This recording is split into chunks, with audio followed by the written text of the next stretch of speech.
সেই সূর্য সন্তানদের অনেকে ছিলেন কক্সবাজারে। জি। একটি খুব আলোচনা তৈরি করেছে। এই জিনিসটা আপনি কিভাবে দেখেন? দেখুন, নৈতিকভাবে এটি সমর্থনযোগ্য নয়। কারণ হচ্ছে, যারা এই কাণ্ডটি করেছেন তাদের বিবেকের দংশন কেন হলো না, আমার কাছে আশ্চর্য লাগছে।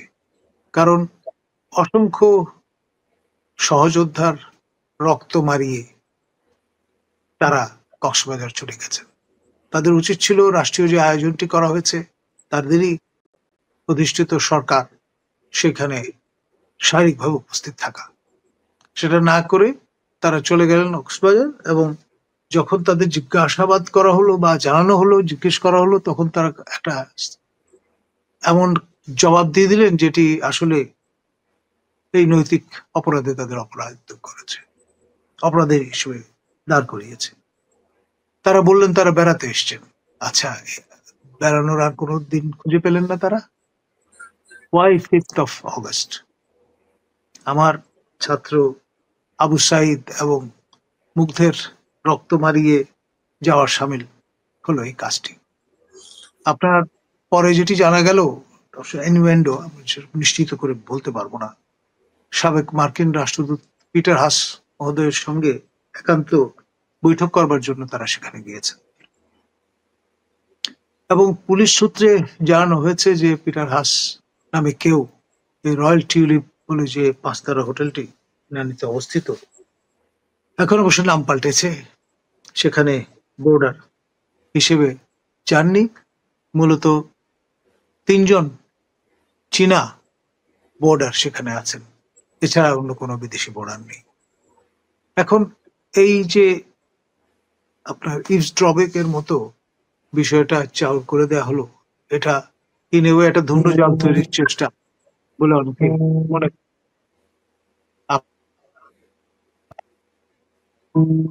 ধরুন, একজন যদি না হন, তিনি কিন্তু কফি খাওয়ার জন্য অন্য হোটেল থেকে সেখানে হাজির হতে পারেন।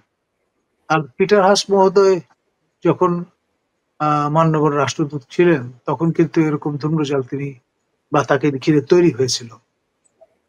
গেলেন শ্রীলঙ্কা বাউন্ড এরোপ্লেনে, পরে জানা গেল তিনি গেছেন স্বদেশী। তো এই ধরনের আপনার লুকোচুরি অনেক সময় খেলা হয়ে থাকে, এবং এই দস্তুর একেবারে নতুন নয়, এবং তারই অনুবর্তী হয়েছেন বোধহয় এই নব্য তুর্কিরা।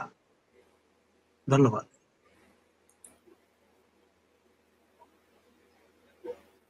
এই জুলাই ঘোষণার খুঁটিনাটি পর্যালোচনা নানাভাবে নানাজন করেছেন। আপনার কাছে তেমন কোনো অনুসন্ধান আছে? দেখুন, আমি এই পুরো ঘোষণাপত্রটি পাঠ করেছি, নানান সূত্র থেকে আমার কাছে এসছে, এবং আমার কাছে মনে হয়েছে এটা বেসিক্যালি শেখ হাসিনার কাসিদা। শিয়া ট্রেডিশনে আপনি দেখবেন যে মবিয়া, তারপর ইয়াজিদের প্রতি অভিসম্পাত দিয়ে নানা রকম কাসিদা রচনা করা হয় বা হয়েছে। তো অনেকটা সেই ধারাবাহিকটি অনুসরণ করেছেন আমাদের এই বর্তমান হুকুমতের যিনি কাণ্ডারি ইউনূস মহোদয়। তিনি বারংবার শেখ হাসিনার নানান রকমের শর্টকামিংস তুলে ধরবার চেষ্টা করেছেন, এবং প্রকারান্তরে শেখ হাসিনাকেই আপনার প্রমিনেন্স দিয়েছেন তার এই ঘোষণার মধ্য দিয়ে, নেতিবাচক অর্থে। আর এখানে আমাদের প্রত্যাশা ছিল তিনি রীতিমতো বিশ্ব চমকে দেয়া নানান রকমের ঘোষণা এখানে সন্নিবেশিত করবেন। 21st সেঞ্চুরিতে শেষ অবধি বাংলাদেশ কোথায় গিয়ে উপনীত হবে তার নেতৃত্বে, সেটি জানান দেওয়ার চেষ্টা করবেন। তিনি নতুন নতুন ইনোভেশনের কথা বলবেন, তেমনটি ছিল প্রত্যাশা। আপনার সেকেন্ড রিপাবলিক এবং সংবিধান নিয়ে পরিষ্কার বক্তব্য রাখবেন, সেগুলোও কিন্তু এখানে অনুপস্থিত। তো ফলে আপনার এটি যেমন জামাত ইসলামের নায়েবে আমিরকে হতাশ করেছে, তেমনি সকল আপনার সচেতন ব্যক্তি যারা বাংলাদেশের তাদেরও হতাশ করেছে ভিন্ন ভিন্ন অবস্থানগত কারণে। এখন তিনি তো আসলে সবাইকে ম্যানেজ করার চেষ্টা করেছেন এর মধ্যে দিয়ে, ফলে ভাগের মা যেমন গঙ্গা পায় না, এখানে অবস্থাটা তেমন হয়েছে। ধন্যবাদ। এখানে কতবার যেহেতু, কতবার সেহেতু, কতবার আওয়ামী লীগ, কতবার শেখ হাসিনা, এটা একটা পরিসংখ্যানও বেরিয়েছে। এবং জুলাইয়ের শহীদদের জাতীয় বীর ঘোষণা করা হয়েছে। ভবিষ্যতের যারা আসবেন, এটা খুব গুরুত্বপূর্ণ একটা জায়গা হচ্ছে সংবিধানে অন্তর্ভুক্ত করা।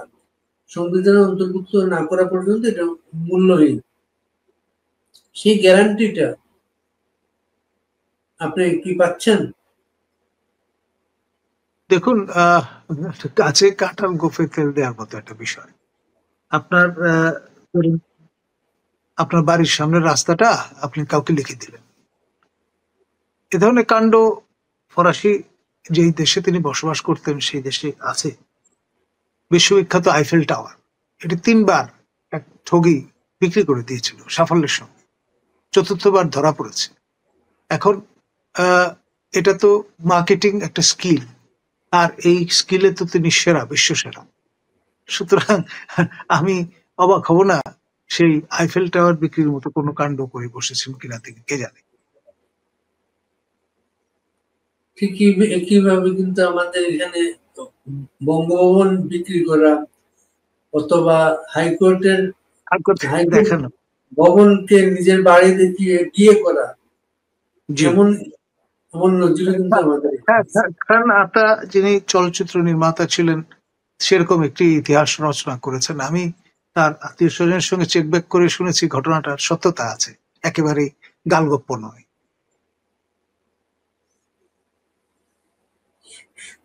সংবিধানে এটা অন্তর্ভুক্তিটা, রাজনৈতিক দলগুলা কি আপনার মনে হয় এর লক্ষ্যে পৌঁছেছেন?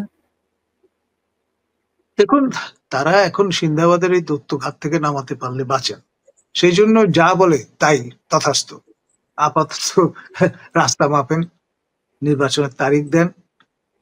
মানে এক পর্যায়ে তো বিএনপির একজন সিনিয়র নেতা বলেই ফেলেছেন যে ভাই আপনি নীতিতে অপারগ হলে আমরাই তারিখ দিয়ে দেবো। মানে কতটা অধৈর্য হলে মানুষ এইরকম পর্যায়ে যায়, এবং সবার ধৈর্যচ্যুতি ঘটিয়ে ফেলছেন তিনি, এটা বলতেই হবে। আওয়ামী লীগ একটা গুরুত্বপূর্ণ রাজনৈতিক অংশ বাংলাদেশের। টুডে টুমোরো এখন আওয়ামী লীগকে মাইনাস করে অনেক কিছু চিন্তা করা যেতে পারে। দিন শেষে আওয়ামী লীগকে মাইনাস করে বাংলাদেশে স্টেবল রাজনীতি হবে না। আওয়ামী লীগের একজন নেতাকে আজকে জিজ্ঞেস করেছিলাম আমরা, এই জুলাই শহীদদের তারা কিভাবে মূল্যায়ন করবেন ভবিষ্যতে। তারা উত্তর দিয়েছেন, তারা আগে প্রতিটা হত্যাকাণ্ডের যথাযথ তদন্ত, কে কিভাবে মারা গেল, কে কার হাতে কে হত্যাকাণ্ডের শিকার হলো, এই জিনিসটা তারা আগে নিশ্চিত হওয়ার চেষ্টা করবেন। আপনি কি বলে থাকেন জিনিসটা? Fair enough. আমার পরিষ্কার মনে আছে, আমার ছাত্র আবু সাইদ, তিনি হত্যাকাণ্ডের সম্মুখীন হওয়ার পরে, তখন শেখ হাসিনা ক্ষমতায়, তিনি তার ভাষায় দাফন কাফন থেকে শুরু করে সবকিছুর ইন্তজাম করে দিয়েছিলেন। এবং ভুলে গেলে চলবে না, আবু সাইদ শেখ হাসিনার শ্বশুরবাড়ি অঞ্চলের মানুষ। তো ফলে তিনি যে জেস্টারটি দেখিয়েছেন, এটি গুডউইল জেস্টারই বলবো আমি। আর আপনার আমরা যারা শিক্ষক, আমাদের সরাসরি ছাত্র যারা, তারা যদি হত্যাকাণ্ডের সম্মুখীন হন, ডেফিনেটলি যেই পলিটিক্যাল পারসুয়েশনের মানুষই হন না কেন, আমরা অবশ্যই তার নিন্দা করব, এবং আপনার অভিভাবক হিসেবে আমরা পাশে দাঁড়াবো, এবং সেই ভূমিকা আমিও নিয়েছি। আমি প্রথম সবার আগে আবু সাইদের হত্যাকাণ্ডের নিন্দা করেছি, শোক বাণী প্রদান করেছি, এবং আহ্বান জানিয়েছি আমার সাকসেসর যিনি ভাইস চ্যান্সেলর ছিলেন, পঞ্চম ভাইস চ্যান্সেলর, তাকে শোকবাণী প্রদানের জন্য। যদিও তিনি দ্বিধান্বিত ছিলেন, নিজে শোকবাণী না দিয়ে পিআরওকে দিয়েছেন। আজকে প্রফেসর হাসিবুর রশিদ পঞ্চম ভাইস চ্যান্সেলর, তিনি আবু সাইদ হত্যাকাণ্ডের আসামি। তো এই যে আপনার এই যে বিষয়টা, যে শেখ হাসিনা তার পিতাকে আপনার অভ্যর্থনা করেছিলেন, তার মতো করে সহায়তা করবার চেষ্টা করেছিলেন। আপনার যখন একটা নির্মোহ বিশ্লেষণে যাবেন, সব বিষয় কিন্তু আপনার ফোরফ্রন্টে নিয়ে আসতে হবে। আপনার এককভাবে কৃতিত্ব দাবি করার চেষ্টা করাটা বোধহয় সমীচীন নয় কোনো পক্ষের। ধন্যবাদ। এই ঘোষণার আগে পরে জাতীয় ঐক্যমত্য কমিশনের অনেকগুলো বৈঠক আমরা দেখেছি, এবং আজকে তাদের অনেকেই অনুপস্থিত ছিলেন। এখানে কোনো অনৈক্য আছে না এটা আনুষ্ঠানিকতা মাত্র? আমার কাছে মনে হয়েছে এক ধরনের ফ্যাটিক কাজ করছে, অবসাদ। মানে এই যে সিরিজ অফ মিটিংস, সেখানে চা নাস্তা খেয়েছেন, বাক বিতরণটা হয়েছে, নানান রকমের আপত্তি উঠেছে। যেমন রুহিন হোসেন প্রিন্স কমিউনিস্ট পার্টির পক্ষ থেকে তিনি ওয়াক আউট করেছেন, রীতিমতো আপনার আপত্তি জানিয়েছেন, সহমত পোষণ করছে না সে কথাটি জানান দিয়েছেন। তো এরকম অনেকেই আছেন যারা গিয়েছেন কিন্তু সহমত পোষণ করেননি। মানিক ভাই, এভিনিউতে আয়োজনের পেছনে একটা বড় উদ্দেশ্য ছিল, বড় একটা সমাবেশ ঘটানো। বাংলাদেশের এই চত্বরে অনেক বড় বড় সমাবেশের ইতিহাস আছে কিন্তু, এবং স্বতঃস্ফূর্ত সমাবেশ ছিল অনেক কিছু। এত ট্রেন ভাড়া করা, এত কিছু করা, অফিস আদালত ছুটি দেয়া, গার্মেন্ট ছুটি দেয়া, দিন অফিস শেষে অর্ডার দেওয়া হয়েছে যে এটা বাধ্যতামূলক, আপনাকে আসতে হবে সমাবেশ স্থলে। অর্জনটা কি দিন শেষে? আমি বলবো আপনার অশ্বডিম্ব। কারণ এই যে ট্রেন, বিশাল ট্রেন, হয়তো দেখা গেল যাত্রী 19, 20, 30 জন, কিংবা কোথাও কোথাও আবার বিক্ষোভ প্রদর্শন করা হয়েছে ট্রেনের মান উন্নত নয় কেন ইত্যাদি, পথ আটকে দেওয়ারও চেষ্টা হয়েছে। তো এই যে অব্যবস্থাপনা, এবং সবই কিন্তু আপনার জনগণের করের টাকার শ্রাদ্ধ, বই অন্য কিছু নয়। একটা সময় আসবে যখন প্রফেসর ইউনূস এবং তার পারিষদবর্গকে এর আপনার জবাব দিতে হবে, এবং এটা ম্যাটার অফ টাইম। জনগণের করের টাকা ছত্রচার করার অধিকার আসলে কারণে আপনি যখন শপথ গ্রহণ করলেন, তখন সেই অব্লিগেশন আপনি পড়ে গেলেন। ওজারতি খুব সহজ কাজ নয়। আতাউর রহমান ওজারতির কয়েক বছর সম্পর্কে তার আত্মজৈবিক অভিজ্ঞতা লিখে গেছেন। আমি আহ্বান করব আমাদের উপদেষ্টাবৃন্দকে সেই গ্রন্থটি পড়ে দেখবার জন্য। আপনি কি প্রধানমন্ত্রীত্বের 18 মাস সেই বইটার কথা বলছেন? ওজারতির 2 বছর নাকি যেন এরকম একটা শিরোনাম ছিল, যত মনে পড়ে। এর মাঝে এটার সাথে তো একটা ইলেকশন বিষয় আছে। প্রধান উপদেষ্টাও একটা ভাষণে আগামী রমজানের আগে ফেব্রুয়ারিতে নির্বাচনের কথা বলেছেন। ইলেকশন কমিশনকে তিনি বলবেন।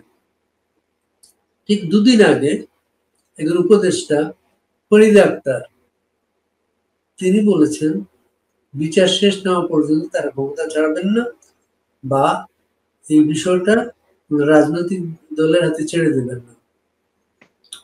আপনার পর্যবেক্ষণ কি নিয়ে? দেখুন, এই জাতীয় কথা এনসিপির কর্ণধার তিনিও বলেছেন। মূল বিষয় যেটি সেটি হচ্ছে প্রফেসর ইউনূস আপনার একটা গ্যারাগলে পড়েছেন, নিজেই নিজের এই সমস্যা তৈরি করেছেন নানান সময় নানান রকম কথাবার্তা বলে। এখনো তার ধারাবাহিকতায় এরকম একটি সময় নির্দেশ করেছেন, কিন্তু 22 জানুয়ারি সেই নির্বাচনের তারিখের কথা কিন্তু আমরা ভুলে যাইনি। 111 সরকারের সময় আপনার নিশ্চয়ই মনে আছে 2007-এ এই তফসিলটি ঘোষিত ছিল। আজ অব্দি কিন্তু 22 জানুয়ারি নির্বাচনটা আমরা কেউ প্রত্যক্ষ করতে পারিনি। সেই নির্বাচন বছরখানেক পরে 29 ডিসেম্বর 2008-এ নবম সংসদ নির্বাচন সেটি অনুষ্ঠিত হয়েছিল। তো সুতরাং সময় ঘোষণা করা এবং তারিখ ঘোষণা করাই শেষ কথা নয়, আসলে আপনার ইন্টেন্ট বা মোটিভটা কি সেটা গুরুত্বপূর্ণ। যে ইঙ্গিত প্রদান করা হচ্ছে তা কিন্তু তাৎপর্য বহন করে। আপনার নির্বাচন পর্যবেক্ষণের ইতিহাস 30 বছরের জি, পুরনো এবং অভিজ্ঞতা সম্পন্ন।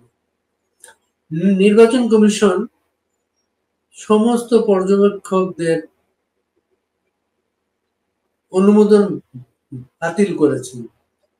নতুন করে অনুমোদন ঠিক আবেদন না, আপনার যে মেয়াদ আরো 2027 পর্যন্ত ছিল, 5 বছরের জন্য নিবন্ধন দেওয়া হয়েছিল, তা তারা প্রত্যাহার করেছে।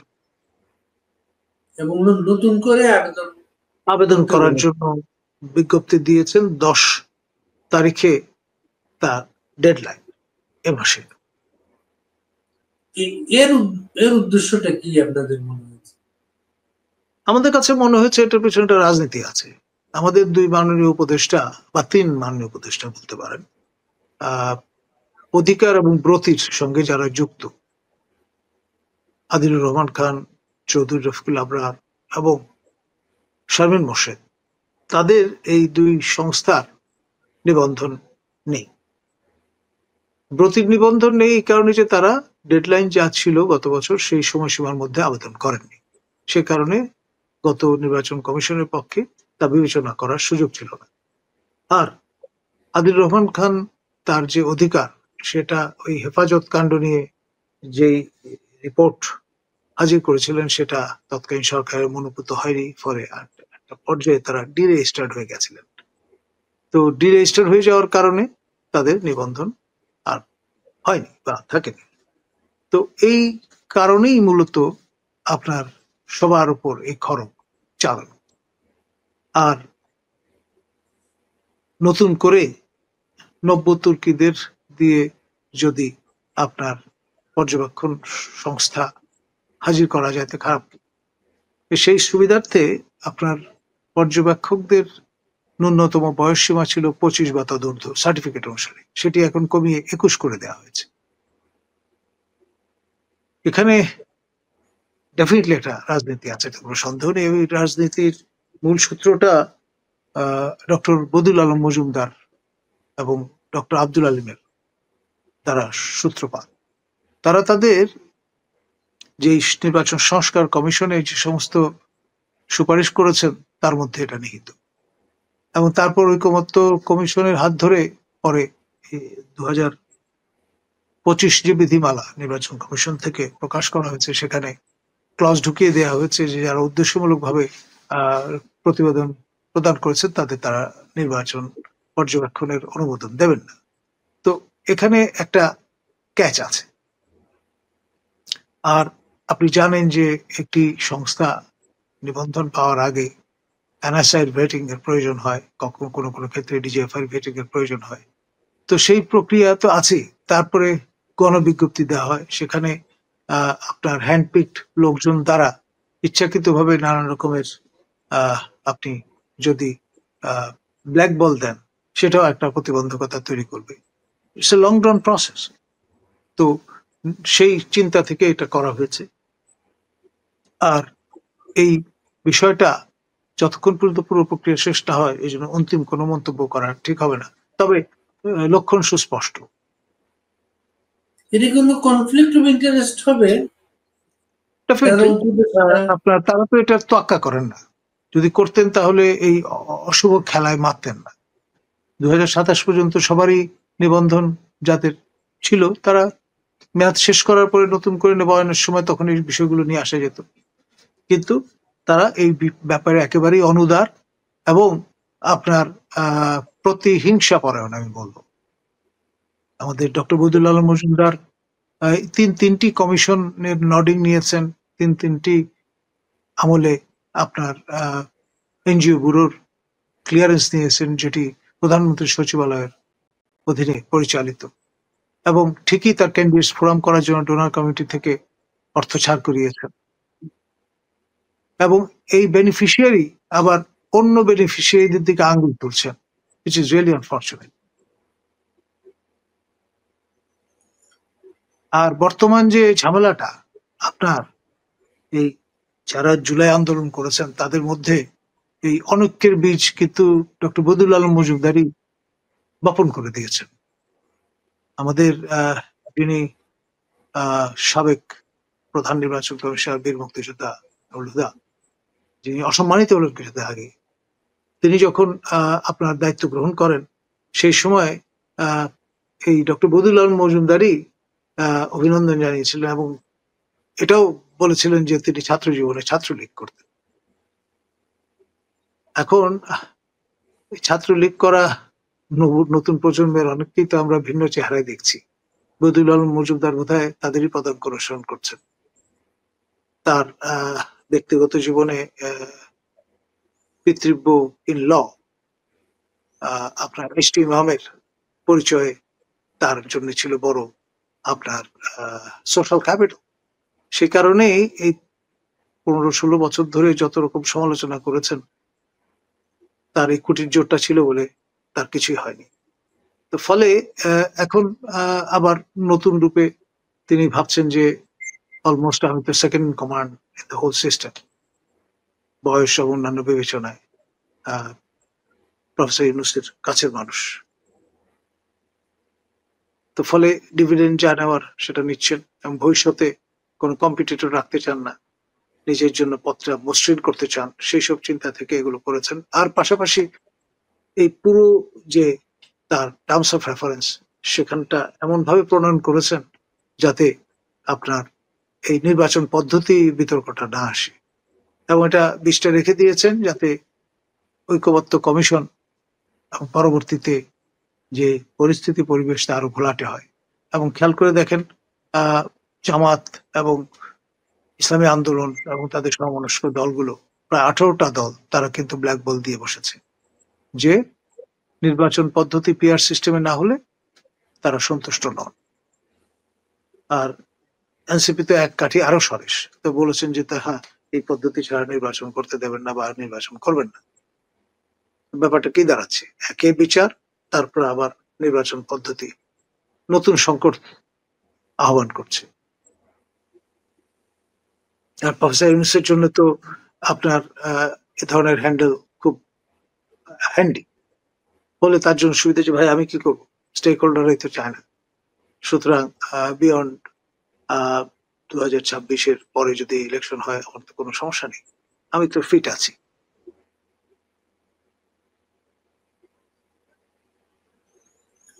এই জুলাই সনদ ঘোষণার পরে রাষ্ট্রপতির ভবিষ্যৎ, জরুরি অবস্থা, নানা আলোচনা ছিল।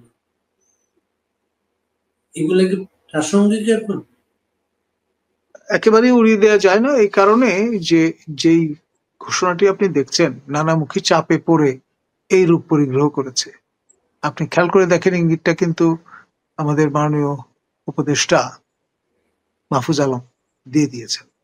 গতকালই তিনি স্ট্যাটাস দিয়েছিলেন যে 111-এর পদধ্বনি শুনতে পাচ্ছি। এটা তো এমনি এমনি দেননি, সেরকম আশঙ্কা থেকে এই ঘোষণাটি চরিত্র পাল্টে গেছে। এখানে সংবিধান ছুঁড়ে ফেলার কথা ওইভাবে বলা নেই, এখানে সেকেন্ড রিপাবলিক জারি করার কায়েম করার কথাও বলা নেই ওই সব কারণে, বা রাষ্ট্রপতিকে পদচ্যুত করার কথা ওইভাবে বলা হয়নি, কম্প্রোমাইজ করতে হয়েছে।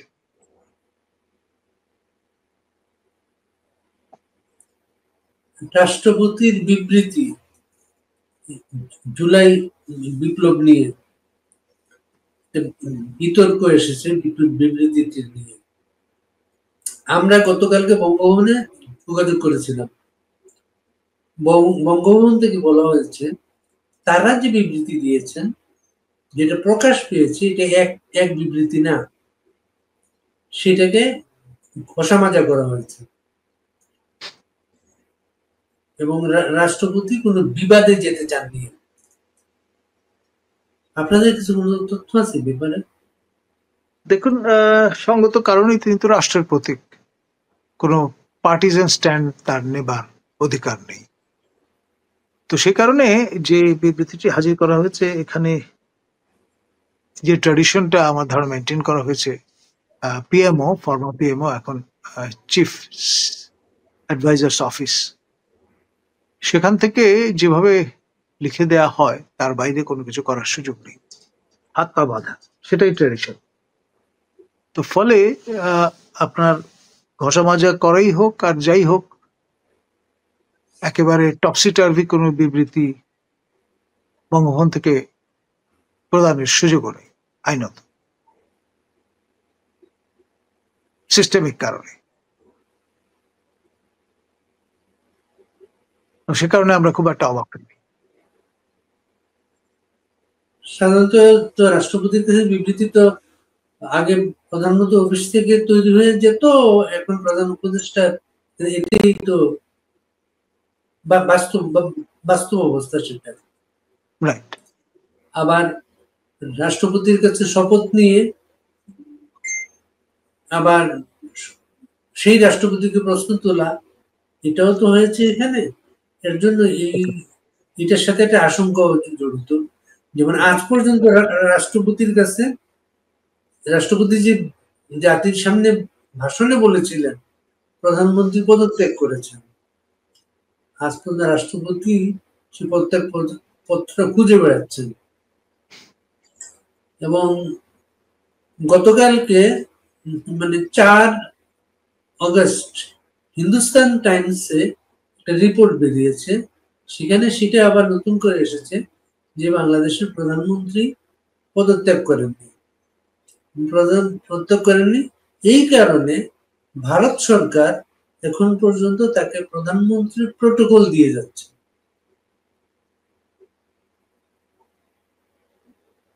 নো ওয়ান্ডার, কারণ হচ্ছে আপনি দেখেন উইথ ডিগনিটি অ্যান্ড অনার আমাদের অনারেবল শেখ হাসিনা, তাকে আমাদের রাষ্ট্রীয় পথে বা বিমান পথে করে নিয়ে যাওয়া হয়েছে ভারতে, এবং দিল্লির নিকটস্থ একটি বিমান ঘাঁটিতে তিনি অবতরণ করেছেন, এবং তাকে সঙ্গে করে নিয়ে যাওয়া যে ক্রু বৃন্দ এবং সেই যানটি, সেটি কিন্তু নিরাপদে অক্ষত ভাবে ঢাকায় প্রত্যাবর্তন করেছে। এটা এমন নয় যে ভারত থেকে হেলিকপ্টার এসে তাকে নিয়ে গেছে অথবা তাকে আপনার এয়ারলিফট করা হয়েছে, বিষয়টা তা নয়। তো সুতরাং এখানে আমাদের পছন্দ হোক বা না হোক, প্রোপাগান্ডিস্ট পার্সপেক্টিভ থেকে যেভাবেই বলি না কেন, তিনি ওই অর্থে আপনার চুপচাপ চলে গেছেন, এটা ভাবার কোনো কারণ আছে বলে আমি মনে করি না। এবং তার সাথে যারা গিয়েছিলেন তাদের একজন ছিলেন মেজর জেনারেল কবির আহমেদ, প্রধানমন্ত্রীর সামরিক সচিব, MSPM, military secretary of the prime minister. হ্যাঁ, তিনি তার আগে ডিজিএফআই তে কাজ করেছেন। তিনি কিন্তু এই প্রফেসর ইউনূসের সামরিক সচিব ছিলেন 3 মাস, এখন অন্য একটা পোস্টিং এ আছেন। কিন্তু এই কর্মকর্তাদের সমবিহারে যে প্রধানমন্ত্রী আরেক দেশে নিয়ে যাওয়া হলো, এই প্রশাসনই এখনো বলে যাচ্ছে প্রধানমন্ত্রী পালিয়ে গেছে। এটা ধরুন এক ধরনের ন্যারেটিভ। আপনার তোতা পাখিকে যদি আপনি শিখিয়ে দেন, তোতা পাখি যা শিখে শেখাবেন তাই বলবে, ময়না পাখিকে যা শিখিয়ে দেবেন ময়না তাই বলবে, কারণ টকিং বার্ডস। তো সেই রকম হোমোসেপিয়ান যারা আপনার এই বয়ান রপ্ত করেছেন তারা আউড়ে যাচ্ছেন।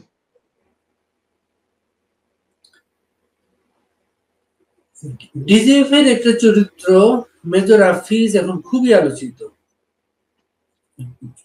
আমি ব্যক্তিগতভাবে তাকে চিনি। তিনি এডুকেশন কোরের একজন অফিসার, ডিজিএফআই তে পোস্টেড ছিলেন এবং পিএইচডি ফেলো ছিলেন আমার যতদূর মনে পড়ে।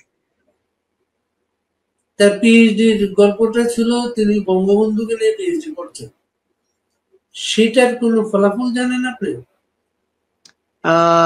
আমি এখন পর্যন্ত তার নামের আগে ডক্টরেট, এই মানে সুশোভন সরকারের ভাষায় সিং, সেটি ব্যবহৃত হতে দেখছি না।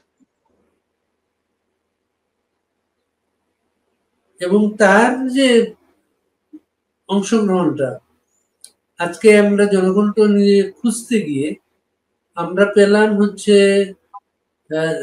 2024-এর 29 জুলাই তিনি জনকণ্ঠে যোগ দেন। এর আগে পর্যন্ত তিনি দৈনিক বাংলায় ছিলেন এবং সেখানে একটা আলোচিত বিষয় ছিল হাফিজ নাফিজ দুই ভাই, ওরা একসাথে থাকলে কোনো সমস্যা থাকে না কোথাও। নাফিজ এখনো সমস্যায়, হাফিজ তিনি আমার যতদূর মনে পড়ে ডুয়েল ন্যাশনাল কানাডার নাগরিক এবং পদ্মা ব্যাংকের কর্ণধার ছিলেন। এর আগে ফার্মার্স ব্যাংকেও তিনি ছিলেন এবং আপনার কানাডিয়ান ইউনিভার্সিটি বাংলাদেশেরও কর্ণধার তিনি ছিলেন। বাড়ি গোপালগঞ্জ। দুজনের বাড়ি গোপালগঞ্জ।